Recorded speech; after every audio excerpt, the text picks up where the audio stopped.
All right, we are live in the Krypt. Another exciting show with a great guest. He hasn't been on in a while. I'm really excited to be catching up with him. Also, surprisingly, got a couple boxes in from our friends Alani and Jessica McCollum of Graven Images. We'll show that. Um, you guys all know Michael and Slasher 15 and Dave Kerr. They're out there killing it.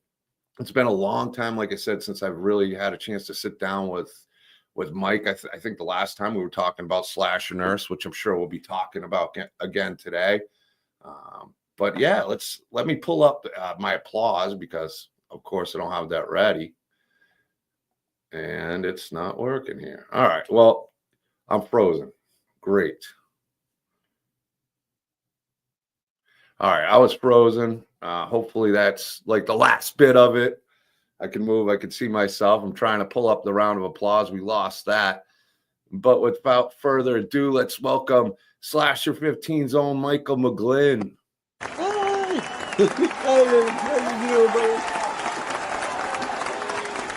Look at him. He's just picking up the chicks left and right. Movie star. He's my oldest fan. I see, I mean, looking in shape though. I don't even the fat percentage has got to be what below that 0% fat. Look at that. Hey, what's up? Peace. Man, it's so good to have you back on. Always one of my favorite people, man. You always, like, from the first time we talked, I think we always got along really well. And we've known each other a couple of years now. Yeah, it has been a little while, hasn't it, man? Yeah, it's been a while. I think the last time I had you on was with you, Dave. I think Shonda might have been there. We were talking Slasher Nurse. Oh, yeah. And I think that's the night I got my producer perk on that one. So I believe it was Slasher Nurse. You guys are banging out these awesome movies, and you guys are like doing all these premieres, and Dave out there for a convention. I was excited to meet Michael and Dave at Carolina Fear Fest last year, and somebody got in an accident on his way. I think he was just making excuses like, oh shit, Johnson, I gotta fucking find a way out of this shit. But it's great, man. I mean, you guys are out there crushing it, dude. Oh, thanks, man. I appreciate that so much, man. Yeah, it has been such a crazy ride, man. These last, actually, I like over 5 years now working with Dave and stuff. It's been absolutely crazy. Blaze Summer Camp, Go Away. Now the Slash Nurses hitting premieres, and we wrapped up. We're right in the middle of editing Blaze Summer Camp Part 2. That is already turning out to look absolutely amazing. And we're actually hoping to release it and have some premieres coming out hopefully this fall. That's so cool, man. And you guys have worked with some awesome talents out there, man. I mean, how cool has that been? Oh man, honestly, like I always tell like any of my friends, like who aren't in the industry but who are just like fans of like what I'm doing and stuff, and and they always ask me about those kind of things, and I tell them that like it's just so surreal. In fact, I'm that kind of guy that when I drive to work, because I have a long drive to work, I call my parents all the time and stuff. And I even just told my parents the other day that it's still so surreal to me of how often, like I see, like I go back and I can see all the celebrities I've worked with and stuff. And I just wish I could get in a time machine and go back to my young self and just like nudge myself, like, hey, yeah. I know you. I'll know them. They'll be my friends. Yeah. Oh yeah. Oh, you said Tom Matthews? Yeah, that guy you like from Friday the 13th, Return of the Living Dead. Oh yeah, he's going to be one of your main killers in one of your movies that you're a producer on, and you're going to be acting. And I'm like, what? Wait, what? Oh yeah, you're going to be acting with him too. Like what? Or even another great one, like even more so is like, oh yeah, Listen, Dave. Oh yeah, that girl Felissa Rose, the one with the with the wiener at the end of the movie. With the wiener, yeah, you're gonna work with her a lot. Well, you're the one before I even met her when I was first starting to go to cons. You're like, oh, wait till you meet Felissa Rose, the nicest person you'll ever meet. And it's like, oh, I'm sure she's nice, but how nice can she be? And then you will meet her, and it's like, oh, she's that nice. She's that cool. And Dave's awesome as well. I really like Dave Sheridan as well. Oh yeah, he is so great. I mean, honestly, like he is comedy gold, and I can't stress this enough to everybody, like anyone who's watching, especially anyone who's watching who's a fan of Blaze Summer Camp. If you love Dave Sheridan and his comedy in that one, I'm not going to say anything. All I'm going to tell you is that Sheridan's comedy in the sequel is amped up like 10 times more, and you're going to get a lot more screen time with Sheridan than you did even in the first one. And you're in for a big comedy treat. We really amped up the comedy in the sequel. We really wanted to go that earnest, Camp Nowhere kind of, kind of like, Dave Sheridan, the new Ernest, I mean, but you know what you're saying with him, and I can't wait to see the movie is just knowing him in person, how animated and how into his, he's just a funny guy. I mean, he embraces comedy on all levels. Super cool, super chill, but like you said, hilarious. I mean, in the few events I've seen him, and actually there's been quite a few now, there's always a Dave's thing that's just hilarious that you either observe or you get to see first person. It's like, man, this guy is just an awesome legend. Yeah, I mean, honestly, one of I think Dave Sheridan's charms, a lot with us, like with both the Blaze Summer Camps, is that we gave him like the script. He saw what we wanted out of the sheriff, and he wanted to kind of make it his own character, but he would still get all the points across that Dave was writing in the script. But he wanted to do his kind of thing with it and kind of mold it in with the character he had in mind with it. And honestly, we got nothing but pure comedy gold out of him, and I know he's done that for other people too. Because we all talk. We've talked to other directors who've worked with him, and they told us the same thing. It's like, yeah, he really liked to go off on his character doing this. And I'm like, yep, no, that definitely sounds like him. Like when he wants to do a character, like he embraces it and he goes all in on it. And he is a very, very hard worker. Oh, he is. I mean, like he had a deal with us, and he pretty much made it very clear that like every scene that we needed to get shot, we were going to get done with him one way or another. They were going to get done, and any perks or anything like that needed to be done or fulfilled, he was going to fulfill every one of those obligations, no matter what it took. And he followed through on every single thing that he always promises on. So you can't ask for a better, more professional person. Not shocked with that, because that's just, even from what I've gotten to know with Dave, and I've had a chance to talk with him. Actually, speaking of parents, you mentioned yours. There's my mom. There's Tony Toth, Aaron Wachowski. Yeah, that's my mother. Yeah, when you said you call her, she'd pop. I like call your parents all the time. I talk to mine all the time. We got so much going on. It's, I told you the store is going to be open in a few weeks, couple weekends after next weekend. Let's see if I'm ready. But I by the way too. Oh, thanks, man. I'm excited about it. We got some big plans for it, and we're already in the process of doing a lot of work and some really cool ideas for the shop to do it. I can never do things the way a store would normally run. It's going to be a Doomsday's Krypt touch to it. I think it's going to be fun. I plan on kind of setting it up like a convention type deal area where the table's set up with just displaying everybody, all the talented people. Speaking of talented people, and I think I found a date for your friend over there. Oh, with really? One of these things from Lonnie and Jessica McCollum from Graven Images. Now, I think these two are a match made in heaven. Ooh, I definitely see a connection. Oh, look at that. He's coming over. But we got the part 7 unmasked. Oh, sweet piece. Wicked. I had one of these before, went really quick. Now, another piece he just started doing, Lonnie and Jessica, that he showed me. I'm like, he's also doing a piece that I can't wait to show, a Sloth from Goonies. I know you got to be a Goonies fan. Oh, yeah. Actually, funny enough, my wife is even a bigger diehard one. Matter of fact, we are going to Awesome Con later this year, where we're going to meet all the Goonies. It's kind of funny. We're actually going to meet the Goonies to get their autographs, but we're not getting a photo op with them. We're going to go get a photo op with Simon Pegg and Frost. Oh, there you go. Simon Pegg's awesome. Another legend right there. That sounds like it's going to be awesome.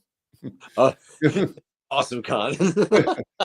But speaking of cons, like I got one more piece to show you too Oh, that I please, think you're gonna like it. Pop culture, it's horror, but it's also really popular. When he showed me this, he's like, "You want it? You want it?" I'm like, "Yeah," because I want to test out a lot of things, especially in the store. oh, there you go.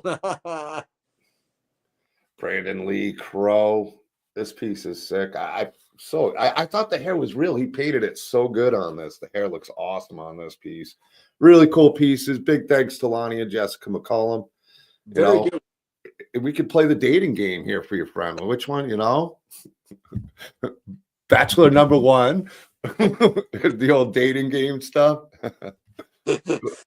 But yeah, so Slasher Nurse, you guys have been doing a lot of hype and getting a lot of great feedback from it.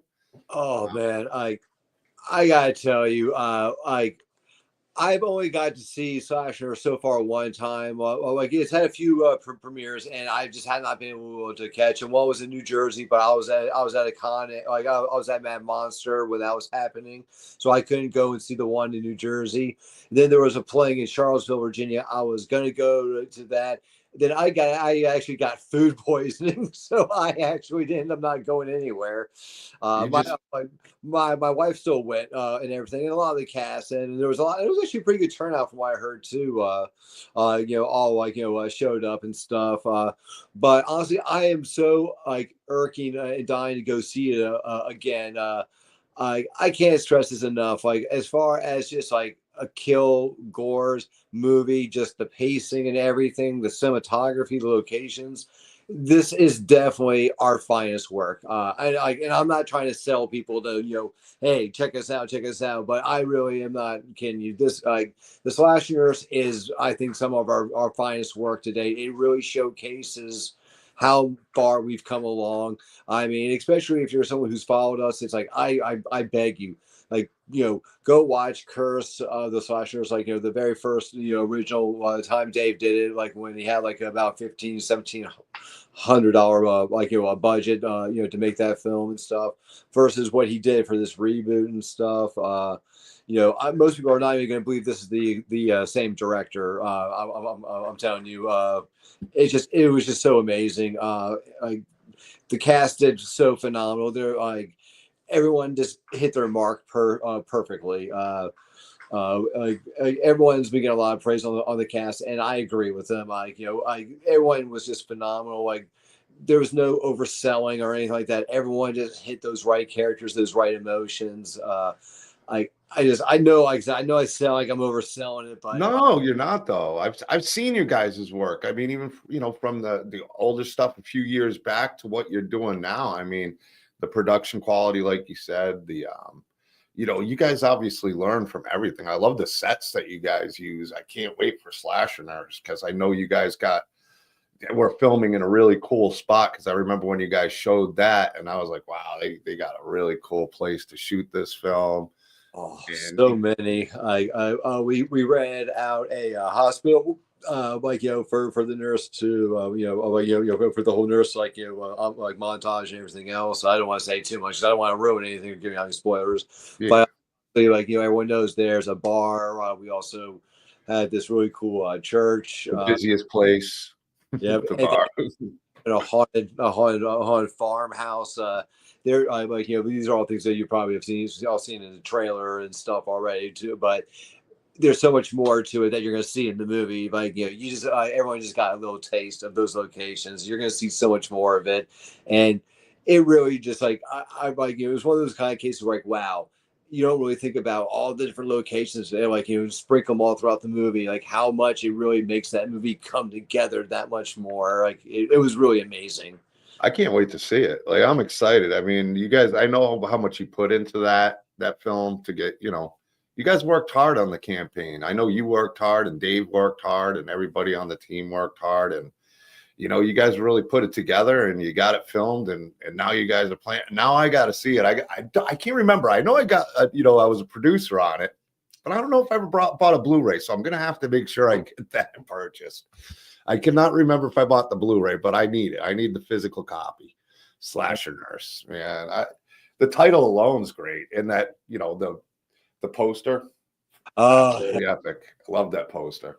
And all the celebrities were absolutely phenomenal to work with on that one too. Jim Krypt from Dawn of the Dead, I actually consider Jim like a friend. I've actually been seeing him a lot lately. I'm actually going to see him again tomorrow at Creature Feature. I just saw him last week at Coffin Tooth because him and I were actually like in the opening scenes for Coffin Tooth together. That's another one on my watch list. I got to see Coffin Tooth. I've been hearing so much about that. I didn't realize you were part of it, though. Oh yeah, I'm a part of the opening scene, and I actually played Coffin Tooth for part of the film. Cool. There were just some days Coffin Tooth was being played by another actor Shane Terry, but there were just some days where there were scheduling conflicts, and you know how that goes, Yeah. especially when it comes to indie films. Like, we're on tight budgets. We don't have a lot of money to play with, and we're always in that. Like, we understand things happen and stuff, but shows got kind of has to go on.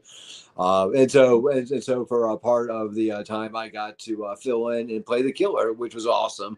Yeah, it'd be like a happy, I'm sure it stressed other people out, but I know you were excited to play Coffin Tooth for a little bit. I mean, how cool is that? Yeah.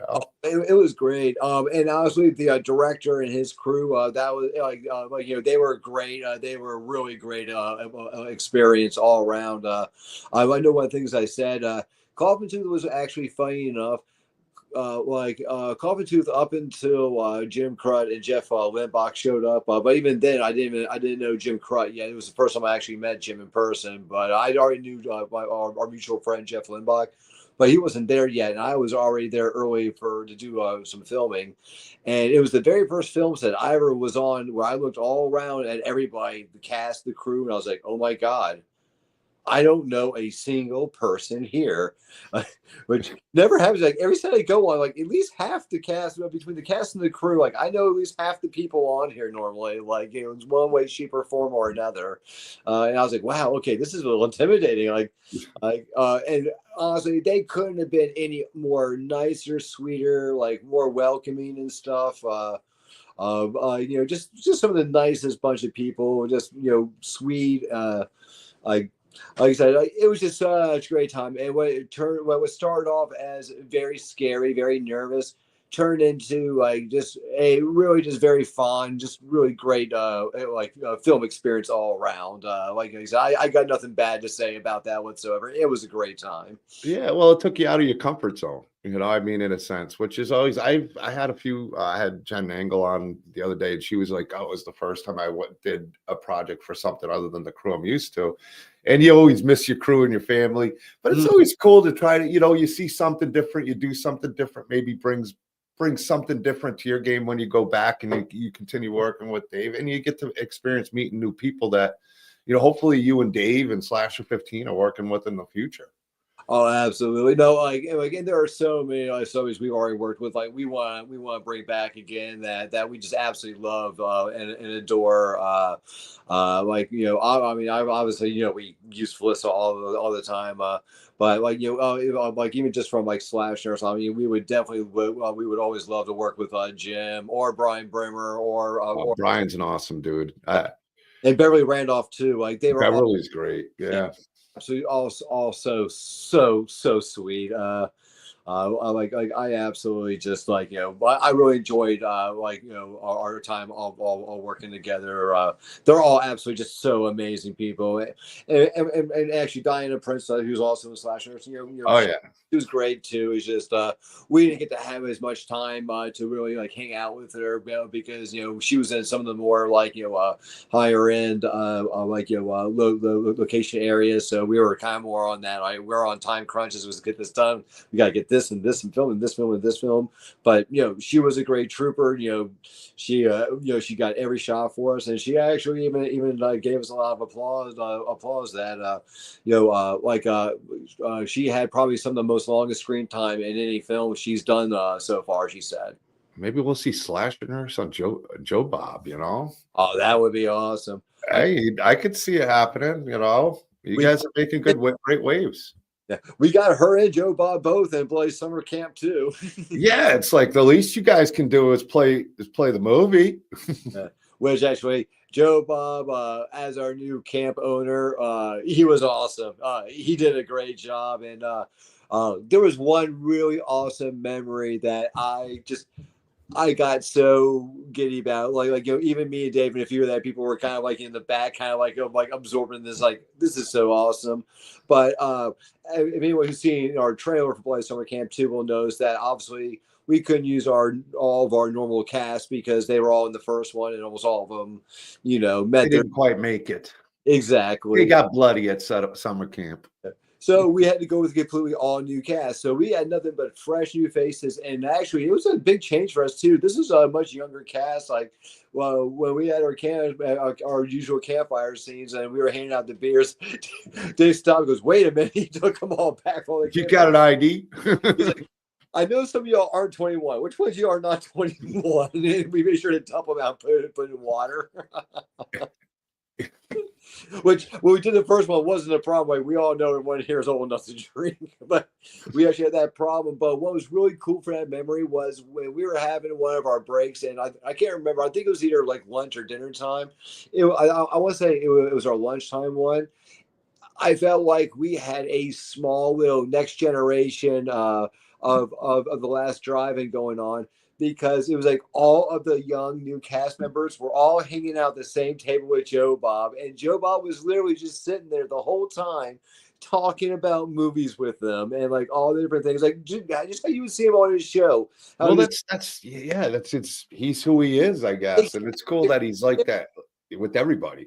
Yep, and to see like these, like, between, like, I would say, like, I think our cast was like in the ranges, like, like, don't quote me on this, but I think they were in the ranges between like 19 and like 23, like, for the most part, definitely a generation or two, behind. Letting us know our ages. Hey, I'm trying to downplay us here, man. I'm all right. I got a birthday coming up quick, man. That 50's right around the corner, my friend. It's right around the corner. I feel you there, my brother. I feel you there. But we look damn good for our age. That's right. It's. I always tell people that's a light blonde. Exactly. It's light blonde, bleached blonde. Almost looks gray, but it's not. I swear. No, it's just the lighting. I'll be like, well, for what it was changing super blonde like it is, I was like, maybe I can make it look with the handlebar and get a. Which, speaking of facial hair, you did get rid of the mustache. How to use that picture? A very fancy mustache. I think you should grow it back. It definitely makes you look younger. Oh, my wife, if she could hear that, would come down here and completely disagree with you on every level. She wasn't a fan of the stash, huh? Yeah, it's actually one thing I'm very fearful of, because like it's not really like a spoiler, because anyone who follows us and follows our films already know that any film that I am in with Dave Kerr is a safe bet. I will not be walking out of that film alive. Yeah. And He gets joy out of that. Yeah, and I even told Jamie I'm actually fearful of something, and she's like, "What?" I was like, "If Slash Nurse 1 ends up taking off and we decide to do a sequel to it, and there's a demand for it, I'm actually fearful Dave's going to be like, hey, you know what, Mike? I thought maybe I'd write you some other new fun character or something like that, or do something else. But you know what? I got a better idea instead. Like, I'm actually going to make your character survive. He actually didn't die in the first one. So I'm going to need you to grow that mustache back again, because I know how much you love it, because he knows I hate that mustache. I want it bigger and bolder. I want you to get extra fuzzy this time. Like, yeah, that would be a big twist, though. I mean, with Slasher 15, like after about 50, 60 movies, one that Mike actually lives at the end. If that ever happens, one of two things has happened at that point. It's either house frozen over. Yeah, like Dave has either lost it or retiring, and he doesn't care anymore, or I'm retiring. And goes, fine, I'll throw you a bone this one time. And then he does like the post scene, and then there's Mike Dan getting killed in the post credits. Oh my God! I actually made that joke. I made it as you get decapitated. Yeah, my wife actually thinks like it'd be something like the end of like Scary Movie, where you're like, I'd come out like, oh my God, I did it. I actually survived one of these films and I get hit by a car. Yeah, Gary, we brought on, the reason it's the hat and the glasses, we didn't want to let anybody know we had the celebrity Crypt Keeper here. Yeah. Shh. Incognito. Don't tell nobody. Yeah, everybody loves Tales from the Crypt Keeper, John Kassir. Oh God. Yeah. We actually got to meet him actually, yeah, it was actually last year at a Mad Monster party. He was super nice. Of course, I love this Crypt Keeper, but I actually wanted to talk to him about something, which I got to learn something cool about him about too. I told him because he did this made for a TV movie about the Three Stooges biography. Matter of fact, Michael Chewikis played Curly in that. He actually did a really good job too. He's actually like a really good actor. Oh yeah. But anyway, John Kaiser actually plays Shemp in that movie and stuff. And I wanted to tell him, hey, how much I thought he did a great job in that and stuff. And I said, especially that being a big part of my childhood, I watching that biop, I said, I thought you really did a great job. And apparently he actually got in touch with Moe's daughter, and that's where he got a lot of his pointers from, because she grew up and she knew Shemp. She knew the whole. I mean, she got to live it, which was cool. And I guess she gave the approval for him.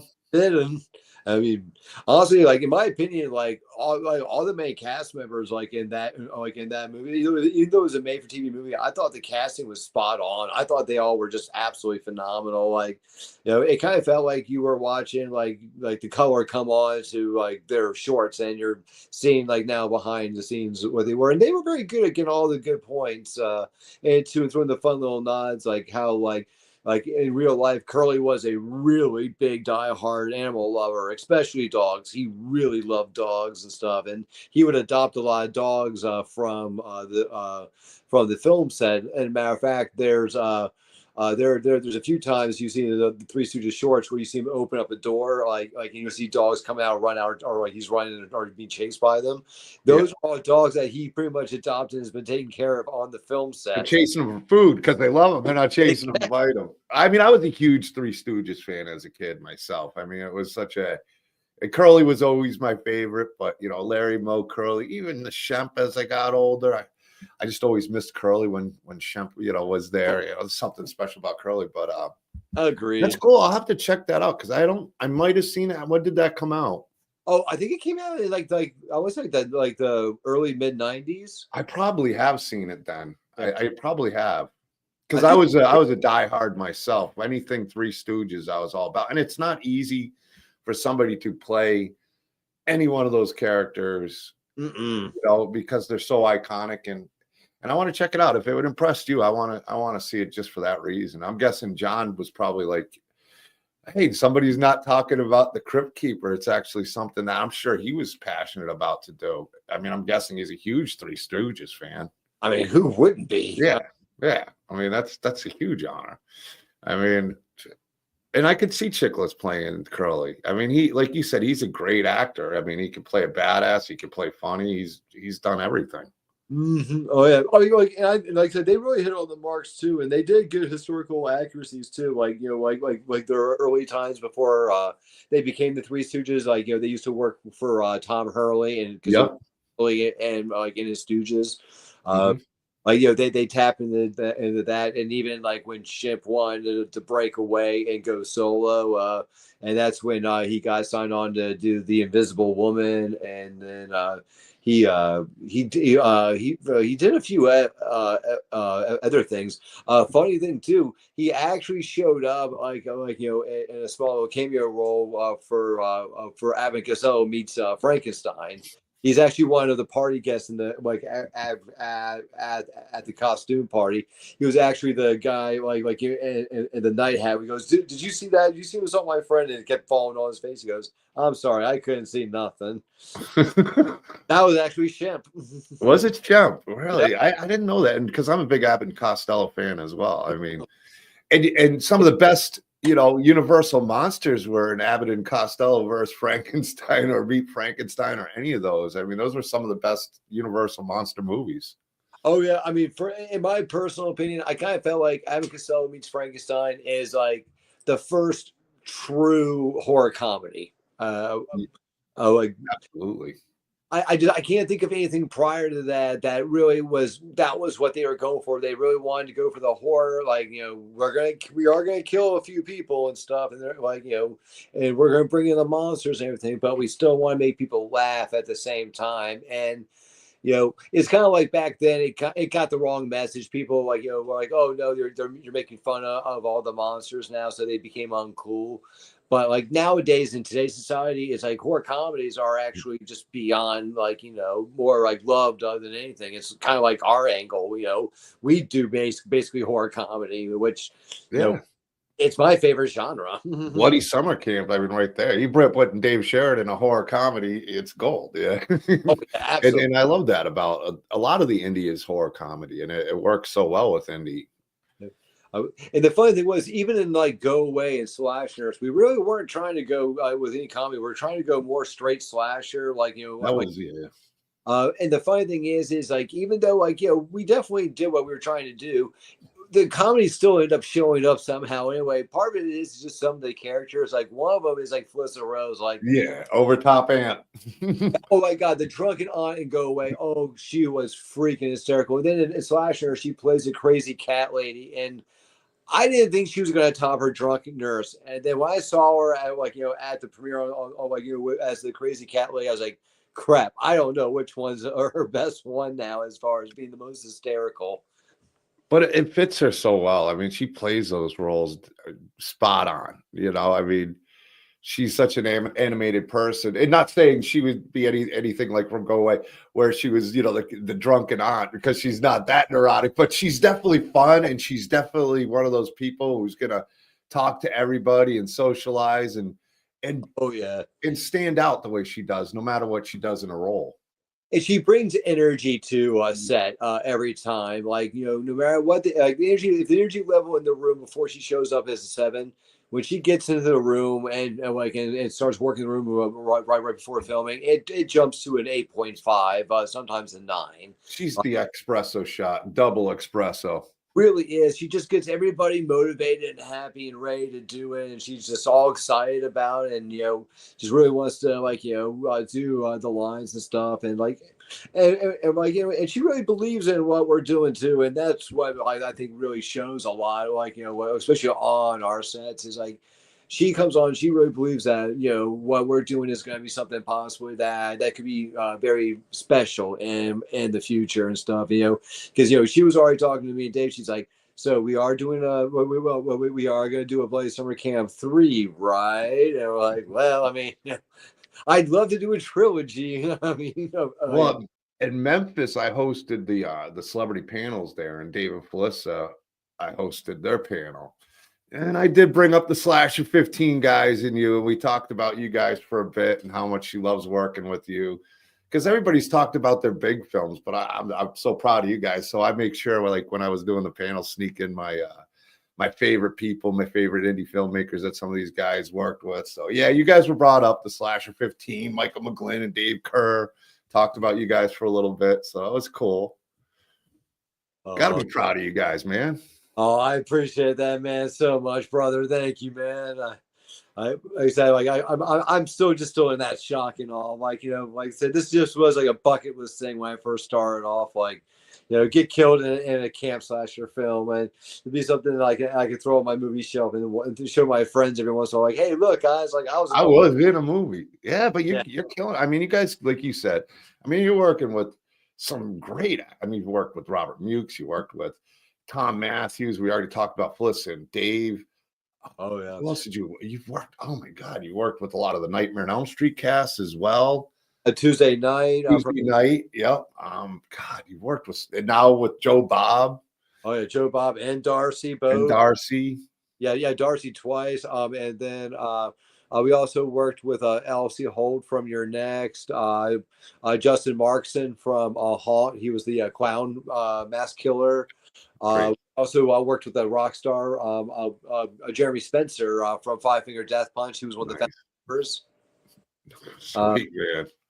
I, I mean, it's a dream come true. I can't imagine what you're going through. You guys are crushing it too. Like I said, I mean, you guys are absolutely killing it. Like you mentioned, each movie you guys do gets better. The quality gets better. The budget gets better. The talent, I mean, there it's great, dude. and that's thanks to the fans and all of our backers who always back us. I mean, like the reason why, a good part of the reason why our films get better is just because they keep on giving us better budgets to do more with. Like, and I think what keeps on happening, at least for me, at least what I feel is that when they keep doing it so far, and I just can't wait for all the backers. I know I'm going back a little bit, but I just can't wait for all of our backers to get their copies of Slash and Nurse, because they're gonna get a really good taste of, okay, so this is what happens when these guys are getting a good job. This is what we're getting. I think they're going to be very, very happy with their end product, and they're going to be very happy. And honestly, it's like I've already gotten to see the first 20 minutes worth of Blaze Summer Camp 2. I only got to see it with the composing done for the opening credits, but I got to see the first 20 minutes of the raw footage. Uh, Even on that one already, I can tell if you loved the first Bloody Summer Camp, you're gonna love the second one, and especially if you're a fan of the comedy and the humor in the first one. Oh, hold on to your hats; it's only going to get better. Oh, you got a question, Michael. Oh, Will there be a go away too? honestly, Dave actually has thrown out some ideas. Like, he's actually had two ideas before. He's talked about a possible prelude idea and also a sequel idea as well. It's one of those ones where like Dave likes to kind of wait and see with the movies we have out to see what happens. Like Go Away is out now, and it's starting to hit some distributions and stuff. Oh, not distribution, it's hits and I stuff. got mine in the autograph poster. Good movie. I enjoyed it a lot. That was Oh, a good one, man. I enjoyed it, dude. It was great. That was one of my most anticipated ones, indie films coming out when it finally came out. I even talked to Tom about it too. I told him I really enjoyed the film. yeah. That was like that was a very good burn on Dave on that one, because I told Dave because like a fun little fact, some of the scenes in Bloody Summer Camp, I actually played Devilface in, like when Devilface is coming down from the rafters, that's actually me. Um, and They didn't want the other people to get hurt. They risked your body on that one, huh? Yeah. Like they, because of like filming days and cut days, it's kind of like Brendan Lynch, who played Devilface in the first one. When you see him throw the machete at Shannon and do that, and all that leading up to that, that's all Brendan. Up until when Shonda gets hit, but then when she goes to the ground and she gets and Devilface gets on top of her, that's then me on top. You know what? You need to do like a quiz. Find Mike in the scenes, undercover Mike. Which scenes was Mike McGlynn Yeah. in? So I told Dave, like, I'd love to be like a mass killer, like, be my own mass killer. Dave's like, oh, well, like, good news, Mike, you're in luck. I'm actually doing this thing called Go Away. And, I'm like, I want you to audition. I think I got one of the killers that says perfect for you. I'm like, oh, great. Like, and I was like, oh, okay, green mask. And I was like, all right, I'm reading this. And I'm like, wait a minute. All right, wait, I am a killer. Yeah, but I'm a coward, though. I don't kill anybody. I run and Oh, hide. he would. It's intentional with Dave. He loves to tell. He was probably getting you all worked up just to be like, "You're a wuss, dude." And another reason too, like I will tell you this as for all the people who did order the copies of Slashers and are waiting for their copies to come. If you, especially the ones who also saw Go Away. Also, fun little fact: Dave Wynn made sure to go out of his way to make sure I had a very, very, very good graphic one/nurse, because he felt very disappointed with how I was taken out and Go Away. He's like, that's just not satisfying enough for me. Like, that's just not enough. Like, we need to go a lot worse on you. Like, I felt like I held back too much on that one. Well, I honestly, speaking of Dave, I love the chemistry you and Dave have, and the teamwork that you guys as really family do, and the creativity of Dave and his writing skills, and Oh, honestly, you got great chops yourself. Comedy, you're fantastic at. You don't take anything too seriously, so you can pull off things that a lot of people wouldn't be able to do. So, big props to you as well, Mike. You're oh, killing it, dude. appreciate that, brother. Yeah, I Yeah, mean, dude. they I'm are. always a fan of, whether it's a mustache, you do some funny stuff, dude. It cracks me up, dude. Definitely cracks me up. Oh yeah, no, I mean, I really feel blessed with being able to work with these people I got to work with because they've also become very good friends too. Because Dave's wife Amber, the special effects artist, who's also just beyond absolutely amazing. Her and my wife Jamie are like the closest of friends, and Jamie is also one of our producers as well. She helps out like on set behind the scenes all the time, and she also does a lot of the other things too. Like in all of our past films, she's actually was the one who was doing all of the catering for all of the filming, making everyone nice, good home cooked meals. Like, a lot of films that's like, and I'm not doubting who did this either. Like, we all have our budgets to work with, but we wanted to let our cast know how much we always appreciate them and all the hard work they put in. So, she would always do things like bake ziti or taco bars, and like nice Man, salad. I want to be an actor on one of your sets, too. Taco bars and all that stuff, man. I'm down. Oh, oh yeah. Hey, Beverly Randolph was raving about our food too. Like they made her like rotisserie chicken and mashed potatoes and cornbread and like a strawberry shortcake of like poached pie. Uh, she's like, oh my lord, like, She's she like you were saying about her, she's so nice. And she is. I mean, even in Return of the Living Dead, I mean, she is that girl. I mean, she's that sweet, innocent girl still. I mean, I really enjoy whenever you talk to her. Like, she was another one that was in Memphis that was on the panels with. That was a huge thrill talking to the Return of the Living Dead people. But she's just always been so nice every time I've met her. She's a classic beauty still. I mean, Oh, she looks great, and she's just the sweetest person you could ever talk to or meet as far as a fan. she really is. I mean, I agree on all accounts. She's just so absolutely wonderful, and Tom Matthews was so awesome too as well. Like a fun fact about working with Tom Matthews. We actually wanted to try to get all these last minute shots, and it was our last night working with him, and he was okay with it and everything. Like he said, no, like well, we can do some extra time if we need to. Don't worry about it. You all been great and everything. Like we can keep on going, and then we ended up wrapping up. I don't remember what I think it was maybe like a little after midnight, and I was like, all right, Tom. Well, I'll tell you what. Like I know you're all wrapped up now. Like I'll go and drop you off, like at your hotel room and stuff, and then that way, you get a few hours in, because I had to pick him up at 6:30 to go, so I could take him to the airport and so we could go back home and everything.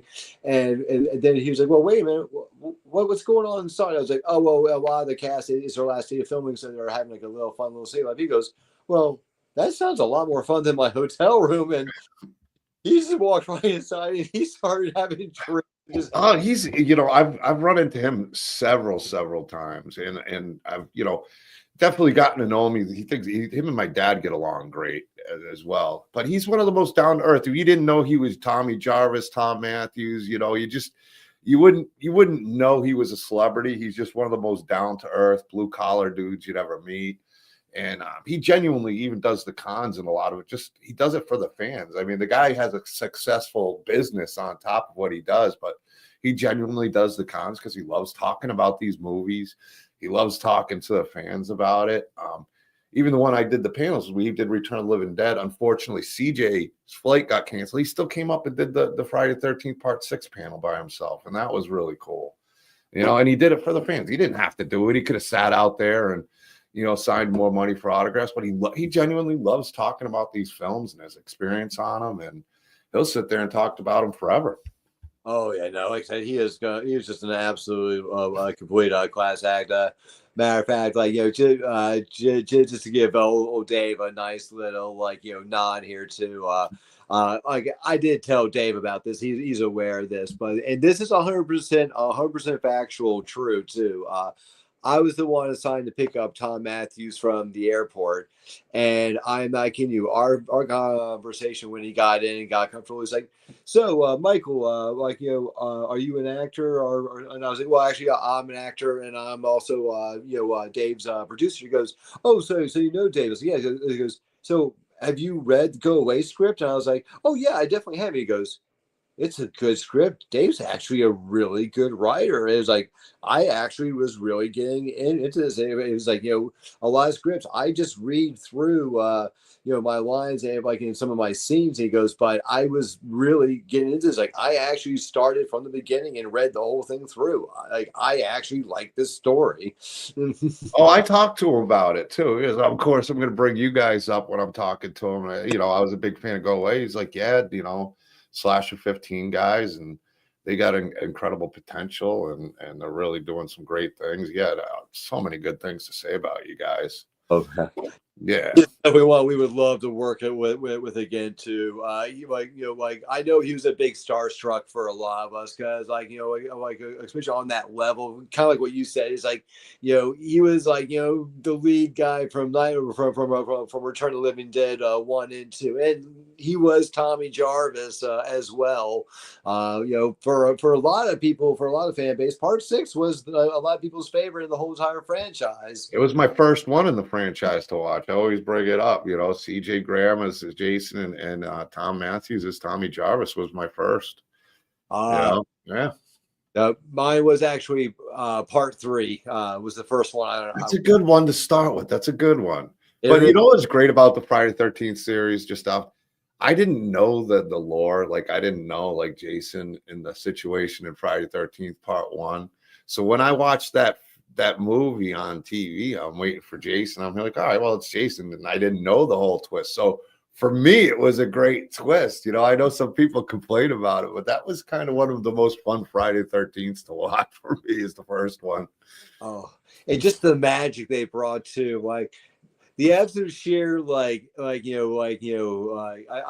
to say like jaded and mixed in with just like a little like amazement, also mixed in with just a smidge of like ignorance of when we were watching as a kid and we were getting so invested in all the characters and we were actually wondering like, oh, I wonder how many people are going to survive. And then, when you get older, you're like, yeah, like outside of her, maybe like this dude who seems to be really nice to her, that's not your only safe bet. Everyone else, you can just go They're dead.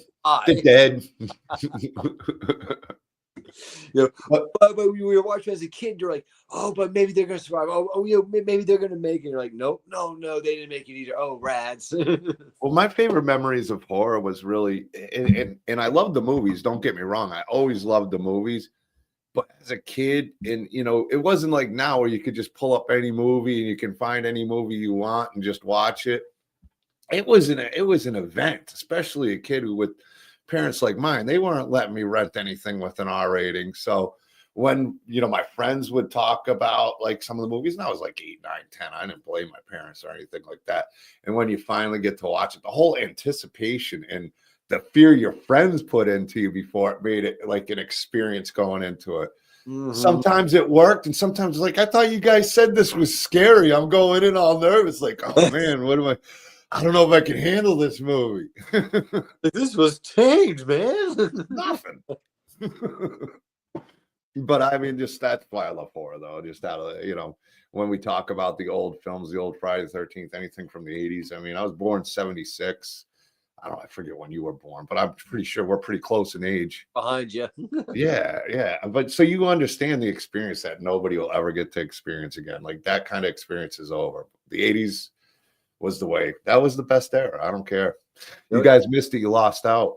Yeah. I don't care what anyone says. Like, I think we had one of the best generations for on a lot of levels. We were still the generation that loved going outside, loved doing things and experiencing life. We weren't confined down to like our devices as much, but we were also part of the video game generation. Yeah, ColecoVision, Atari. Yeah. But we also found that balance though too. We had our times like where we do that, like for me, especially growing up, like it was like in the winter time, yeah, I would probably do a little bit more gaming. But then in the summertime, it would be like I'd be doing sports around the clock and stuff. Like I'd be football with my friends, hockey, Yeah. street hockey. Like I'm with you, man. I mean, we'd ride our bikes everywhere. It didn't matter where we went. Miles and miles a day on our bikes, and we didn't even break a sweat.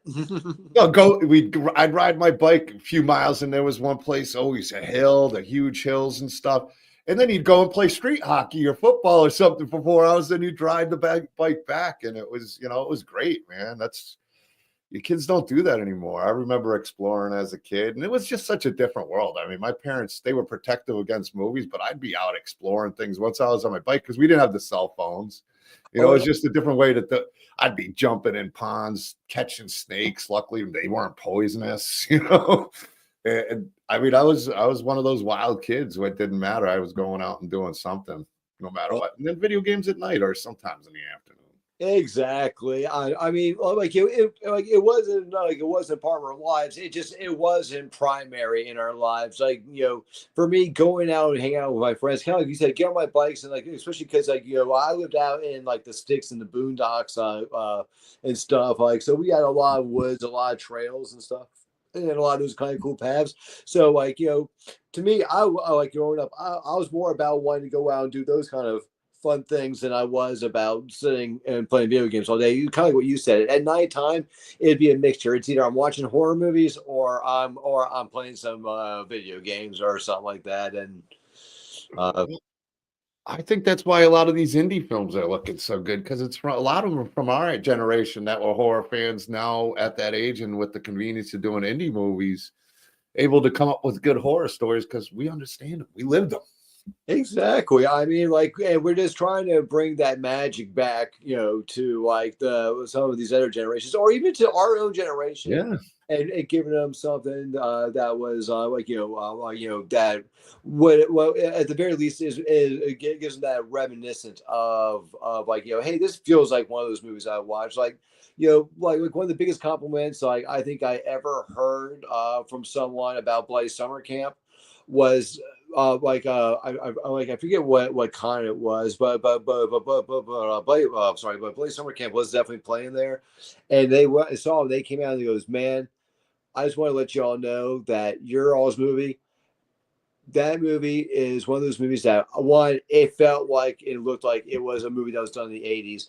And I'll tell you right now, like if that movie actually was out in the 80s, I think it would have been one of those cult classics today. Like I think that's one of the ones that would have taken off in the bunch, like with the burning and all of them. I'm like, oh my God, that is probably the best compliment you could possibly get. Patricia, her and Dave are two of the best people. They were at Carolina when you missed that. We were all there. We were all hanging out. It was fun. I love Patricia and Dave, two of the nicest people I've ever met. They were at the Slashers premiere in Winchester with Were them. they? That is Yes, awesome. they were. It's a small world. They are the two of the coolest people. Had so much fun hanging out with them in Carolina. Like I had talked to them, and they actually won some VHS boxes on the DK and the Bees Horror Buzz that we did. So I actually delivered it in Carolina. Got to spend time with her and Dave. Had such an amazing time. Obviously, Matt Burns, we got to hang out with, and Dave was there. So, unfortunately, you couldn't make it, but it was a great weekend. It was so much fun. It was just cool hanging out with everybody. And like I said, Patricia and Dave were two of my favorite memories there. Two of my favorite people to spend time with. Oh yeah, no. If I'm not mistaken, I met Patricia and Dave like at a Monster Party. I was actually hanging out one night. It was with them and with Felissa and also with Dave Sheridan. We were all just like kind of like hanging out like in a lobby area, just having drinks and just relaxing. But they were, like you said, they were just two of the most nicest, sweetest people in the entire world and stuff. And we all just like hit off like really well and stuff. And like I said, like I couldn't agree more. They're just some of the nicest, sweetest people in the world. And like I said, like they really show a lot of love and a lot of support. You couldn't ask for better people. Yeah, and they're like you said, they're heavily involved in the indie community. I started watching Redhead, and the disc I just couldn't get to play. I think it got heat from me traveling or something. It did something to the disc, so I gotta get through the final half of Redhead that they did. Now you're here, Patricia. I'm gonna order one because I was enjoying the movie a lot. It was really, really good. Great indie slasher. Need to catch that one. I actually was going to try to come up to the premiere, out in West Virginia. Uh, the problem is like I didn't I should have looked on the map first, but I was actually telling Sam and Joanna that I was going to try to come out there for it, because all depending on where it is in West Virginia where I'm at. Some areas in West Virginia only take like an hour and a half to 2 hours to get to. But then there are other parts of West Virginia that take like 6 or 7 hours for me to get to. Unfortunately, where they were playing at was in that latter realm where I think it was like a 7 hour drive, or like it was like I'm like, man, I can't do that in one day. Like that's a lot of driving round trip, and I think it was also on a Friday too. And I was like, I just don't know how I can make that work. That's a lot. But Oh, trust me, I've slowed down on my driving. I was doing convention driving's been a lot. Carolina was a long drive. oh, That was a good 20 hours. crazy for you. Yeah, yeah. Well, it's not me who can't handle it. I think my truck's just getting a lot older and I don't want to have to buy a new one. I mean, I don't mind, but with my company, I have a vehicle. So the only time I use my vehicle is when I'm doing conventions. That's it. Which is nice, but also scary because you never know how it's going to act up after resting a bit. It's getting a little older, but it runs good for now, knock on wood. But I'm trying to go a little bit easier. And plus, with what I do for a living, I'm incorporating that more and being able to involve the people that I work with as an actual job and my parents and stuff to keep it more manageable for them as well. But I wanted to fly into Carolina because Matt Burns is a great guy. No, he really is. Stuff like I said, like he actually gave us a very nice home at Carolina Fair Fest. Like he made like he makes the sponsors for the event as well, and we usually get to sponsor a celebrity. Last year it was Brian Bremer, and then the year before that it was Nancy Loomis. Not Nancy Loomis. From Scream. Nancy. Not Nancy and Ritter. Yeah. Yes. Okay. Yeah. I should have known. Once you said Nancy and Ritter, I know him and her are really close. She is funny.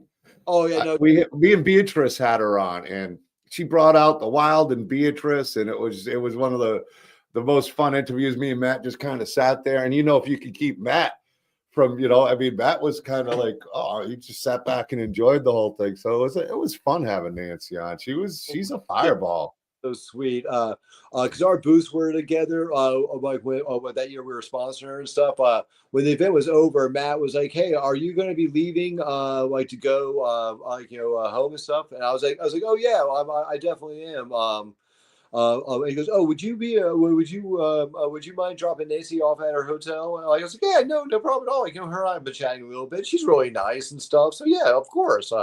And so I called my wife and I was like, "Hey, honey, I just want to let you know that I got Nancy in the car with me. I'm going to drop her off at the hotel room real fast, and then I'll call you when I get on the road and stuff." And then her and I just got into a good talk on the drive. And then when we pulled up to the hotel, we were just in the car. We just kept on chatting and chatting. And then I looked at it and I was like, "Oh my God, it's almost been 2 hours." And then right when I said that, my wife called. She goes, "Hey, honey." I'm like, "Honey, I know what you're gonna say." It's like, "Okay, I know it's fine, honey. Like, I figured, you're a big gabber and talker." And it's like, "No, honey. It's not just him.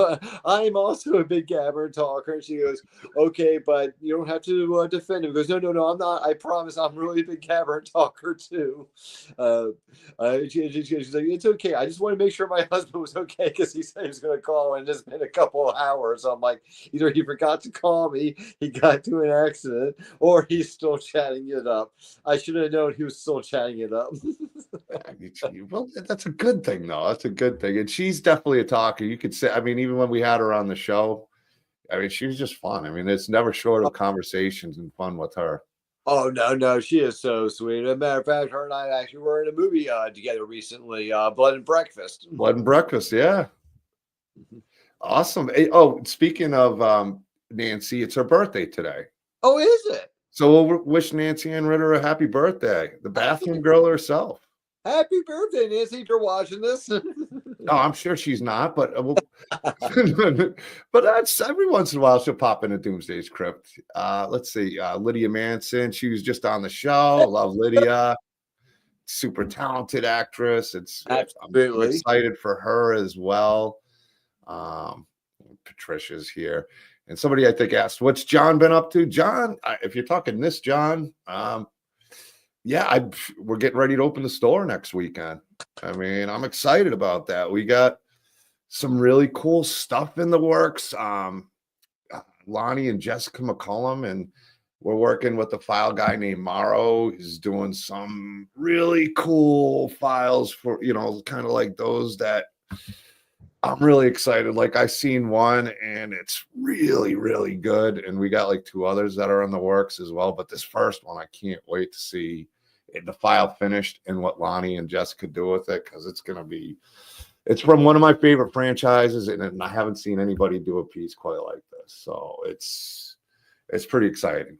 Yeah. And very talented. I mean, that work speaks for itself. I would have to say that very clearly. I mean, that's good artwork, period. It's a talented group. I'm between the guy who makes the files, Jessica, his wife, Lonnie's wife on the printer. And then as you see, we'll show, since we showed Jason right here, show the Crow for anybody, a little Brandon Lee there from the Crow.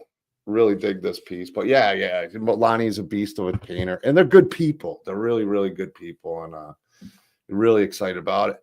Here's another one of my favorite people out there. I do have to get this man on. I promised Lydia she could co-host with me, and we're going to bring on Otis B. Dreads. I got to reach out to you, Otis. Good to see you. Otis, what's up, brother? Yeah, that dude's got a great look for films and indie, man. Just awesome dude. I'm looking forward to bringing him on the show. Like I didn't realize it at first, like that he was our I found out later on when I chatted with him later, but I didn't realize at first that he was actually the voice for our announcer on Helvira on the Run, like the one that I was. Oh, really? Well, when that whole day thing is like, it's a day, the game show.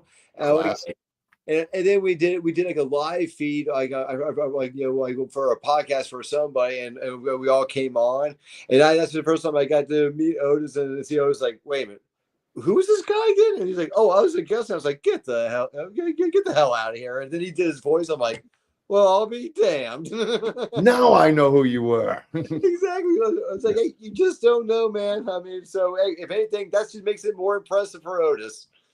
Gary's been here supporting, and I think he really I pulled this up. I know you can do this for him. We'll give him a big shout out from the talented Michael McGlynn.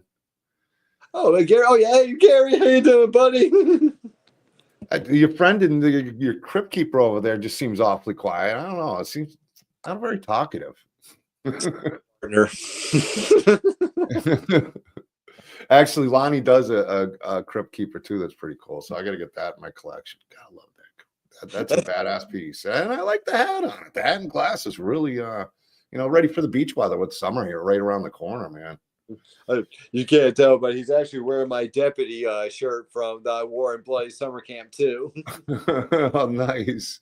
Well, you be careful. Make sure you wear a lot of sunblock because I don't think that skin can take too much more sun. You're probably right. Actually. Good thing you got the sunglasses and hat on. You just need the sunblock too, and keep the deputy shirt on. You don't want to burn your back. That back doesn't need to dry out anymore.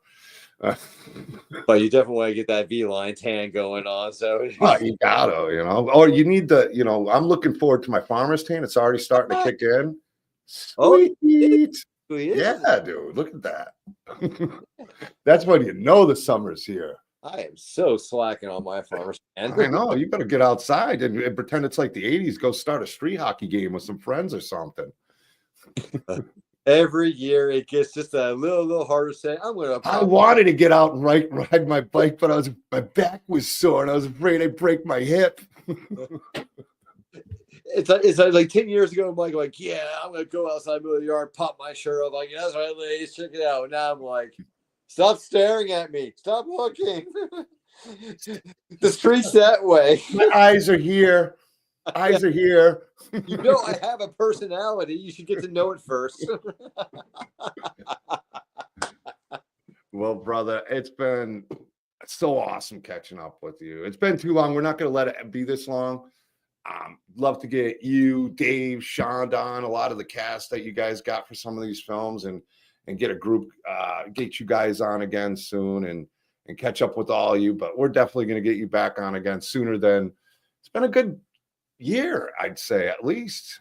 Yeah, I think you're right. Yeah, because when we did the slasher, slashers, that was actually during the crowdfunding, and we've done that one, and we did the crowdfunding for Bloody Summer Camp too, and we're now in editing already on that one to get that out later this year. So yeah, it's got to be at least like you guys have been busy. It's been a fast year, and you guys got a lot accomplished, and I'm incredibly excited for you guys. Love the Slasher 15 family and what you guys are doing in indie and the horror and films, and keep it up. I know all the people that supporting these campaigns and stuff are really excited about what you guys are doing. Other people that I've talked to, like I told you, like with Tom and some of the other cast members, celebrities that you've had, have nothing but huge praise for what you guys are doing. And it's gonna be a big year for Slasher 15. You guys got a lot going on for 2025. Biggest year yet for you, I think. Fingers crossed. Fingers crossed. Double finger cross, my friend. Double finger cross. Get your hands up. Cross them. Here. Live long and prosper, my friend. Look at that. I didn't know Crypt Keeper was a Vulcan. Oh my God, you're right. He kind of is Vulcan. He is. I have and always shall be your friend. But I love you guys. Thank you, chat. Thank you, Michael McGlynn. Check it out, Slasher 15. Check out Slasher Nurse. Bloody Summer Camp 2. All coming out. Check it out. Support our friends. Support the indie community. And Sunday, I got a show. Chadwick Whitmire is going to be coming on, so I haven't had a chance to catch up with him in a long time. We had technical issues the first time, so I'm looking forward to catching up with him and seeing what he's been up to. And that'll be Sunday. Same time, same place. Should be fun. Thanks again, Mike. Thank you, chat. Peace. Bye.